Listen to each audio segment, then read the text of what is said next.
Assalamualaikum warahmatullahi wabarakatuh. Perkenalkan, nama saya Audil Farhan Panggabean dari program S1 Teknik Lingkungan B angkatan 2021. Izin mempresentasikan Pak materi saya tentang wawasan Nusantara dan implementasi wawasan Nusantara.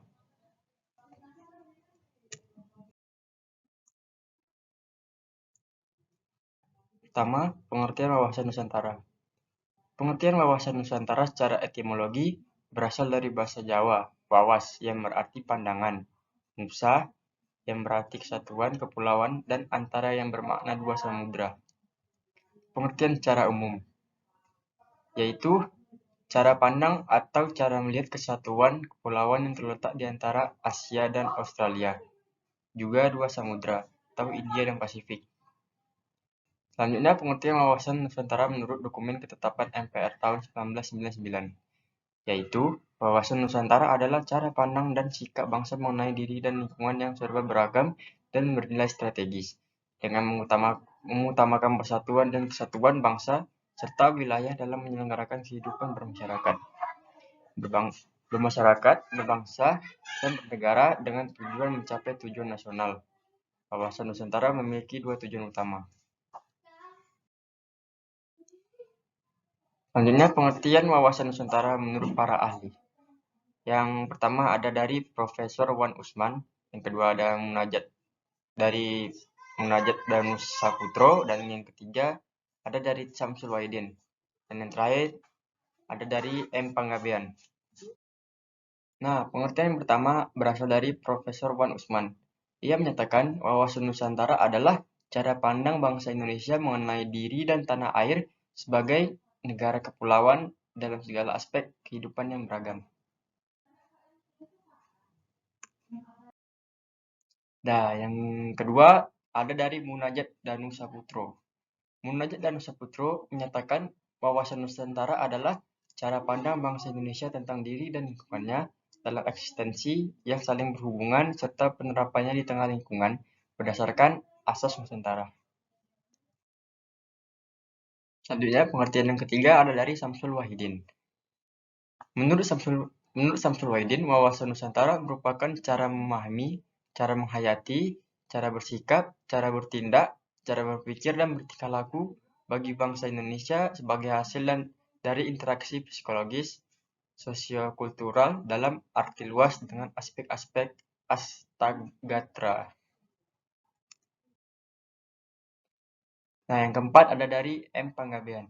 Menurut M. Panggabean, wawasan Nusantara merupakan doktrin politik bangsa Indonesia untuk mempertahankan kelangsungan hidup NKRI berdasarkan Pancasila Undang-Undang Dasar 1945 dengan mempertimbangkan pengaruh ekonomi, geografi, demografi, teknologi, dan peluang strategis lainnya. Nah, selanjutnya ada tujuan utama wawasan Nusantara. Tujuan utamanya itu ada dua. Yang pertama, tujuan wawasan Nusantara keluar. Kedua, tujuan wawasan Nusantara ke dalam. Pengertian wawasan Nusantara keluar yaitu menjamin kepentingan nasional dalam era globalisasi yang kian mendunia maupun kehidupan dalam negeri. Kemudian, turut serta melaksanakan ketertiban dunia, perdamaian abadi, keadilan sosial dengan sikap saling menghormati. Selanjutnya, pengertian tujuan wawasan Nusantara ke dalam yaitu menjamin persatuan dan kesatuan segenap aspek kehidupan nasional, baik aspek alamiah maupun aspek sosial. Nah, selanjutnya ada hakikat wawasan Nusantara. Hakikat wawasan Nusantara adalah keutuhan Nusantara dalam pengertian cara pandang yang selalu utuh menyeluruh dalam lingkup Nusantara demi kepentingan nasional. Hal tersebut berarti bahwa setiap warga negara bangsa dan aparatur negara harus berpikir, bersikap, dan bertindak secara utuh menyeluruh demi kepentingan bangsa dan negara Indonesia. Demikian juga produk yang dihasilkan oleh lembaga harus dalam lingkup dan demi kepentingan bangsa dan negara Indonesia, tanpa menghilangkan kepentingan lainnya, seperti kepentingan daerah, golongan, dan orang per orang. Nah, selanjutnya ada fungsi wawasan Nusantara. Di sini ada 4 fungsi wawasan Nusantara. Yang pertama yaitu wawasan pertahanan dan keamanan nasional. Yang kedua, wawasan kewilayahan Indonesia. Dan yang ketiga, wawasan pembangunan. Terakhir, konsep keamanan. 1. Wawasan pertahanan dan keamanan nasional. Yang ini nih contohnya mengarah pada pandangan geopolitik negara Indonesia. Kalau yang kedua, termasuk pemahaman mengenai batas wilayah Indonesia agar terhindar dari potensi sengketa dan dengan negara lain. Yang kalau wawasan pembangunan, dengan beberapa unsur di dalamnya seperti sosial politik, kesatuan politik, pertahanan, dan keamanan, serta keamanan negara, ekonomi, dan sosial ekonomi. Dan konsep ketahanan ini memegang peranan penting dalam perencanaan pembangunan, kewilayahan, serta pertahanan keamanan bangsa. Nah, selanjutnya ada asas wawasan Nusantara. Asas wawasan Nusantara ini ada 5 ya. Yang pertama, asas solidaritas, asas kejujuran, asas kesamaan tujuan, asas keadilan, dan yang terakhir asas kerjasama. Yang asas solidaritas ini adalah perasaan emosional dan moral yang terbentuk pada hubungan antara individu atau kelompok. Dengan berdasarkan rasa saling percaya, kesamaan tujuan, dan cita-cita. Dan yang selanjutnya ada asas kejujuran. Asas kejujuran dalam berpikir serta bertindak menjadi sebuah asas wawasan Nusantara. Ini sangat penting. Berani berpikir dan bertindak hanya yang sesuai dengan fakta serta kenyataan. Wajib dilakukan demi tercapainya kemajuan. Dan yang ketiga, asas kesamaan tujuan. Mempunyai tujuan serta kepentingannya sama. Sebagai contoh, di masa kemerdekaan saat semua Indonesia melakukan berjuang bersama-sama mengusir para penjajah. Dan yang keempat, asas keadilan. Seluruh elemen masyarakat mempunyai hak yang sama dalam mendapatkan keadilan dan mewujudkan tujuan serta cita-cita nasional, tidak boleh merugikan pihak tertentu maupun mengutamakan kepentingan kelompok atau golongan sendiri. Dan yang terakhir, asas kerjasama.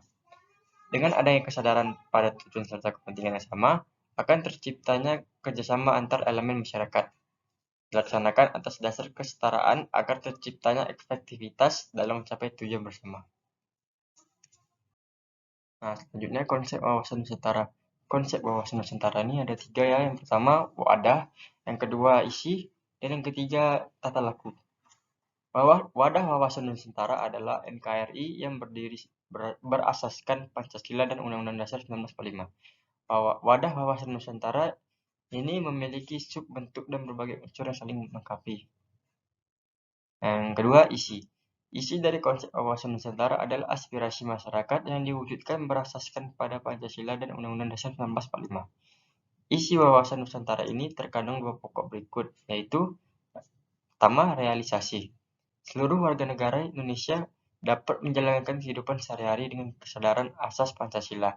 Selain itu, dengan sadar dan mendukung cita-cita serta tujuan nasional yang terkandung dalam UUD 1945. Dan yang kedua, persatuan dan kesatuan dalam kebinekaan. Seluruh warga Indonesia menyadari dan menghormati perbedaan, sehingga mereka dapat hidup sesuai dengan semboyan bangsa Indonesia, yakni Bhinneka Tunggal Ika, dalam seluruh aspek sosial kehidupan berbangsa dan bernegara. Dan yang terakhir yaitu tata laku. Wawasan Nusantara mencakup pada tata laku atau perilaku bangsa Indonesia dalam menjalani kehidupan sehari-harinya.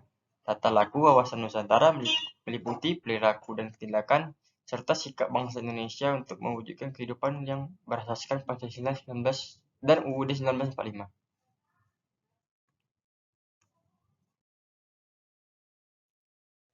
Kedua, implementasi wawasan Nusantara. Implementasi wawasan Nusantara ini ada 5 bagian ya. Pertama tuh ada politik, kedua ekonomi, ketiga sosial, keempat budaya, dan yang terakhir pertahanan dan keamanan. Kalau politik nih contohnya wawasan Nusantara terekam dalam undang-undang, misalnya undang-undang partai politik, undang-undang pemilu, dan lain sebagainya. Dan yang kedua, contohnya itu ada pembangunan ekonomi didasarkan pada kondisi geografis dan kearifan lokal masing-masing wilayah ekonomi. Kalau yang sosial itu menjaga keberagaman Indonesia dari segi budaya, bahasa, status sosial, sampai ada istiadat dengan saling hormat menghormati. Dan yang keempat, budaya. Budaya ini menjaga budaya ini artinya tuh menjaga budaya dan adat istiadat setiap daerah dari ancaman akulturasi dari budaya luar yang masuk ke setiap daerah. Dan yang terakhir, pertahanan dan keamanan. Masing-masing warga negara ikut membangun sarana dan prasarana keamanan untuk menjaga wilayah masing-masing dengan mengacu kepada cita-cita nasional. Nah, selanjutnya ini ada tantangan implementasi wawasan Nusantara di era modern. Jadi, implementasi itu juga ada tantangannya ya, seperti perkembangan pesat teknologi, kapitalisme, dan terakhir pemberdayaan masyarakat. Kalau perkembangan pesat teknologi ini, perubahan ini bisa mempengaruhi sudut pandang, skema sikap, dan skema tindak warga dalam negara. Kalau yang kapitalisme, yaitu sistem ekonomi yang berdasarkan kepada hak milik swasta atau beragam barang dan kebebasan individu. Untuk bisa bertahan di zaman kapitalisme ini harus membuat teknik baru yakni balance di antara memahami pribadi dan sosialis. Jadi kapitalisme ini kayak perbedaan kasta, gimana ya?